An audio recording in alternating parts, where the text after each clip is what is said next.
ہم نے مظلوم پر تشدد ہو رہا ہو اور اس کے بعد وہ کہتے ہو کہ اتنی دفعہ سبحان اللہ الحمدللہ پڑھو تمہاری دعائیں قبول ہو جائیں گی.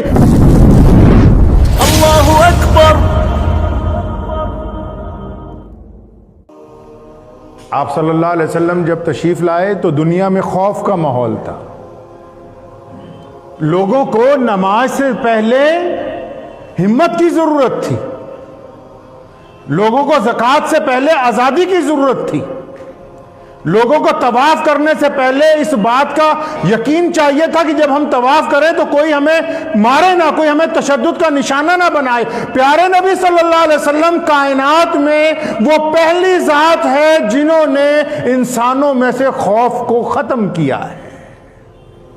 اب پتہ یہ لگا کہ داڑھی رکھنا سنت ہے تو دوسرے کی ہمت بندھانا بھی سنت ہے. پتہ یہ لگا کہ سبحان اللہ الحمدللہ کہنا سنت ہے تو کسی کمزور دل کو حوصلہ دینا بھی سنت ہے.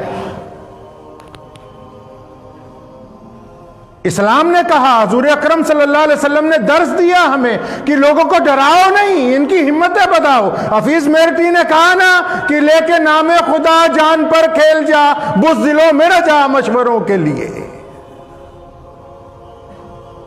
آج لوگوں نے وتیرہ پکڑ لیا, ایک دوسرے کو ڈرانے کا خوف زدہ کر رہے ہیں. بلال کو لوگوں نے خوف زدہ کیا کہ تو بیت اللہ میں نہیں جا سکتا, تو غلام ہے, تو ہمارے برابر بیٹھ نہیں سکتا. محمد الرسول اللہ نے سیدنا بلال کو حوصلہ دیا کہ نہیں, جب تم نے کلمہ لا الہ الا اللہ محمد الرسول اللہ پڑھ لیا تو اب تم تمام مسلمانوں کے, چاہے وہ ابو بکر ہو, چاہے وہ عمر ہو, عثمان ہو, علی ہو, ابو عبیدہ بن جراح ہو رضی اللہ تعالی اجمعین, کہ تم ان سب کے بھائی ہو, ان کے برابر ہو, ڈرنے کی ضرورت نہیں ہے. سیدنا عمر رضی اللہ تعالیٰ عنہ اسلام قبول کرتے ہیں. حضور صلی اللہ علیہ وسلم نماز کے لیے نیت باندھنے لگتے ہیں. فرمایا یا رسول اللہ کیا کرنے لگے ہیں؟ فرمایا عمر نماز پڑھیں گے. فرمایا یا رسول اللہ یہاں گھر میں؟ فرمایا بیت اللہ میں تیری قوم جو ہے وہ ظلم کرتی ہے. فرمایا نہیں یا رسول اللہ, یہ کیسے ہو سکتا ہے کہ خطاب کا بیٹا اسلام بھی قبول کرے اور ہم نماز بھی گھر میں پڑھیں. آج سے ہم نماز علی الاعلان بیت اللہ میں پڑھیں گے جا کے. ایک تاجر کے پیسے مار لیتا ہے ابو جہل, اور مکے کے لوگ اسے ڈراتے ہیں. امیہ اس کو کہتا ہے تیرے پیسے نہیں ملیں گے. ابو لہب کہتا ہے پیسے نہیں مل سکتے. امیہ کے ساتھی اس کو کہتے ہیں پیسے نہیں مل سکتے. عبداللہ بن جدان کہتا ہے پیسے نہیں مل سکتے. وہ تاجر پریشان ہے, غمزدہ ہے. محمد الرسول اللہ کے پاس پہنچا. سونے رسول نے کہا نہیں, پہلے کھا پی میرے پاس, پیسے کیسے نہیں ملتے, تیرا حق میں محمد الرسول اللہ جا کے دلوا کر آؤں گا. پتہ یہ لگا کہ لوگوں کو ڈرانا سنت نہیں ہے, قوم کو بزدل بنانا سنت نہیں ہے. کوئی بیمار ہو جاتا ہے تو جا کے ہم اس کو ڈرانے لگتے ہیں کہ اچھا اس بیماری سے تو ہمارا فلاں رشتہ دار مر گیا تھا جی. اب یقین مانے مجھے ایک صاحب ملے, انہوں نے مجھے کہا کہ مجھے کینسر ہو گیا ہے. تو میں نے انہیں کہا آپ اللہ پہ یقین رکھ کے دوا کھائیں تو دنیا میں کوئی ایسی بیماری ہے جو ٹھیک نہیں ہو سکتی. تو کل میں ایک گاؤں میں تھا, جب مسجد کا سنگ بنیاد رکھ کے نکلا تو ملے, کہنے لگے میں الحمدللہ ٹھیک ہو گیا ہوں. حضور صلی اللہ علیہ وسلم نے حکم دیا نا صحابہ کو کہ لوگوں کو ڈراؤ نہیں, اور ان کی ہمت بندھاؤ. آپ تو لوگوں کو ڈرا رہے ہیں. کوئی بیمار ہو جاتا ہے اس کو ڈراتے ہیں, کسی کا کاروبار نہیں چلتا اس کو ڈراتے ہیں, کسی کی کسی سے بگڑ گئی اس کو ڈرا رہے ہیں. شریعت نے کہا کیوں ڈراتے کیوں ہو؟ اسلام نے کہا کہ اگر تم کسی کی تعریف نہیں کر سکتے تو برائی تو نہ کرو, فائدہ نہیں کر سکتے تو نقصان تو نہ کرو, ساتھ نہیں دے سکتے تو دھکے تو نہ مارو. بار بار حضور اکرم صلی اللہ علیہ وسلم نے حوصلہ افزائی کی. کن کی؟ جو کمزور تھے. کن کی حوصلہ افزائی کی؟ جن کے اوپر تشدد کیا گیا. تبھی تو رسول اللہ صلی اللہ علیہ وسلم نے فرمایا نا کہ ہم نے ایمان کے 3 درجے ہیں. فرمایا پہلا درجہ یہ ہے کہ بندہ برائی کو دیکھے تو اس کو ہاتھ سے روکے. دوسرا درجہ ہاتھ سے نہیں روک سکتا تو زبان سے برا کہے. اب تیسرا وہ کہ جی ہاتھ سے بھی نہیں روک سکتا, زبان سے بھی نہیں روک سکتا تو دل میں برا نہ مانے کم از کم. اب جن کے دل میں بھی ایسے خیال نہیں آتا کہ فلاں کے ساتھ زیادتی ہو رہی ہے, وہ پھر بھی اپنے آپ کو مسلمان سمجھتے ہیں. وہ کس طرح مسلمان ہو سکتے ہیں؟ وہ کس طرح بیٹھ کے حضور اکرم صلی اللہ علیہ وسلم کے قرآن کو حدیث کو بیان کر سکتے ہیں جن کے سامنے مظلوم پر تشدد ہو رہا ہو اور اس کے بعد وہ کہتے ہو کہ اتنی دفعہ سبحان اللہ الحمدللہ پڑھو تمہاری دعائیں قبول ہو جائیں گی. اٹھائیں اللہ کا قرآن اور رسول اللہ صلی اللہ علیہ وسلم کی حدیث. بڑے بڑے ولی اللہ اس لیے جہنم میں بھیج دیے جائیں گے کہ جب وقت کے ظالموں نے مظلوموں پر تشدد کیا, جب وقت کے ظالموں نے غریبوں کے اوپر تشدد کیا تو تم سجدے کرتے رہے, تم نے مظلوم کی مدد نہیں کی اس وقت. حضور نبی علیہ الصلوۃ والسلام نے مسجد نبوی میں ساری نمازیں پڑھی ہیں, ساری نمازیں مسجد نبوی میں پڑھی ہیں, لیکن جب وقت آیا تو میدان بدر میں کہیں وہاں جا کر اذان دی اللہ اکبر اللہ اکبر. اور پھر جب اس سے سخت وقت آیا تو جنگ خندق کے موقع پر ظہر عصر مغرب قضا کر دی گئی. فرمایا حکم دیا کہ پہلے دشمن سے ان مظلوموں کی حفاظت کرنی ضروری ہے, ان کی زندگی کی حفاظت کرنی ضروری ہے. اسلام نے کہا ہے, یہ درس دیا ہے ہمیں. ہم عام معاشرے میں کیا کرتے ہیں, روز کوئی ہمیں سنگین بیمار مل جاتا ہے تو 10 آدمی اس کو دیکھ کے کہتے ہو فو تم تو بہت کمزور لگ رہے ہو بھائی.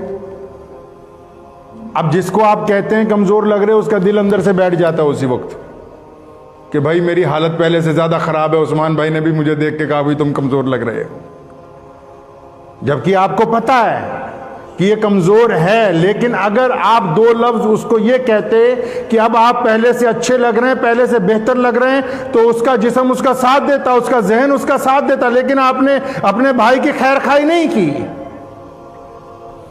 آپ کا پڑوسی پریشانی میں ہے, چاہے وہ کسی بھی مذہب کا ہے, آپ اس کے پاس یہ کہنے نہیں گئے کہ یہ دکھ درد ختم ہو جائے گا, ہم تمہارے ساتھ کھڑے ہیں. آپ الٹا اس کو یہ کہنے کے لیے جا رہے ہیں کہ فلاں آدمی اس مقدمے میں عمر قید کی سزا میں اب تک جیل میں بیٹھا ہوا ہے, تو اور گھبرا گیا کہ اچھا جی یہ تو معاملہ خراب ہو گیا.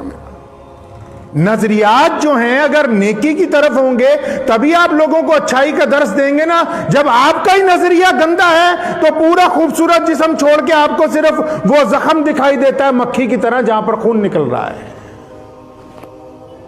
یہ تو اب ہمیں طے کرنا ہے نا کہ ہمارا نظریہ کیسا ہے. پورے مکے کے لوگ سیدنا بلال رضی اللہ تعالیٰ عنہ کو برا سمجھتے ہیں. محمد رسول اللہ نے سیدنا بلال کو مؤذن رسول کا درجہ عطا فرمایا ہے. یاسر بن عمار کو پورا مکہ مارتا ہے, محمد رسول اللہ صلی اللہ علیہ وسلم نے ان کو اپنے گلے سے لگایا ہے. سیدنا اسامہ غلام کے بیٹے ہیں, لوگ کہتے ہیں کہ یہ غلام ابن غلام ہے, محمد رسول اللہ نے پہلے اسلامی لشکر کی سرداری ان کو عطا فرمائی ہے.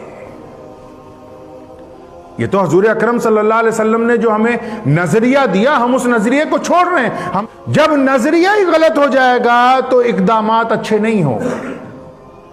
یہ اسلام کا نظریہ ہی تو ہے کہ آج فرانس جیسا ملک جو ہے وہ ہمارے خلاف اس لیے بول رہا ہے کیونکہ اسلام کا نظریہ پاک ہے اور اسلام تیزی سے آگے بڑھ رہا ہے. چائنا میں مسلمانوں پر تشدد اس لیے ہو رہا ہے کیونکہ مسلمانوں کا وہاں نظریہ پاک ہے, ان کے عقائد پاک ہیں, ان کی تبلیغ سے لوگ اسلام قبول کر رہے ہیں, اسی لیے حکومت کو تکلیف ہو رہی ہے نا. ہم اپنے نظریے کو ہی بدل رہے ہیں. ہمارا نظریہ تو ہونا چاہیے تھا کہ لوگوں کو ڈرانا نہیں ہے, لوگوں کو خوف زدہ نہیں کرنا ہے. یاد رکھیں اچھی طرح اس بات کو لکھ لیجئے, خاص کر جو نماز پڑھتے ہیں وہ. لوگوں کو ڈرانا گناہ ہے, اپنے بھائیوں کو ڈرانا گناہ ہے, پڑوسی کو ڈرانا گناہ ہے, کسی بیمار کو خوف زدہ کرنا گناہ ہے, کسی تحریک چلانے والے کو ڈرانا گناہ ہے. یہ بھی شریعت نے کہا ہے. یہ نہیں ہو سکتا کہ آپ باہر کسی کو ڈرا کے آئے ہو, کسی کو خوف زدہ کر کے آئے ہو اور پھر آپ مسجد میں سجدہ کر کے کہیں کہ اللہ آپ کی دعائیں قبول کر لے. اللہ تعالیٰ کو وہ بندے پسند نہیں ہیں جو اللہ کے بندوں کو خوف زدہ کرتے ہوں. کسی کا کاروبار نہیں چل رہا, آپ اس کو حوصلہ دینے کی بجائے, 4 نیک مشورے دینے کی بجائے آپ اس کو خوف زدہ کر رہے ہیں. شریعت نے یہ باتیں طے کی ہیں, ان کتابوں کو اب کوئی کھولتا نہیں ہے. کیونکہ آج پہلے یہ دیکھا جاتا ہے کہ حکمران جو ہیں وقت کے وہ تو نہیں ہم سے ناراض ہو جائیں گے. کفار مکہ نے جس طرح ہمارا گودی میڈیا ہے نا آج کل, اس نے ایک دہشت کا ماحول بنایا, پورے ملک کے مولویوں کے خلاف ویڈیو چلا چلا کے بھی ان کو ڈرائیں. یہی کام ابو جہل نے کیا تھا. لیکن حضور اکرم صلی اللہ علیہ وسلم نے کیا کیا پھر؟ آپ صلی اللہ علیہ وسلم خاموش نہیں ہوئے. پتہ ہے آپ کو حضور اکرم صلی اللہ علیہ وسلم خاموش نہیں ہوئے. جب اس وقت اس دور کے میڈیا نے جھوٹی خبریں پھیلانی شروع کی کہ نعوذ باللہ جادوگر ہیں جی، نعوذ باللہ یہ ہیں جی، نعوذ باللہ وہ ہیں، تو محمد الرسول اللہ صلی اللہ علیہ وسلم خاموش نہیں ہوئے.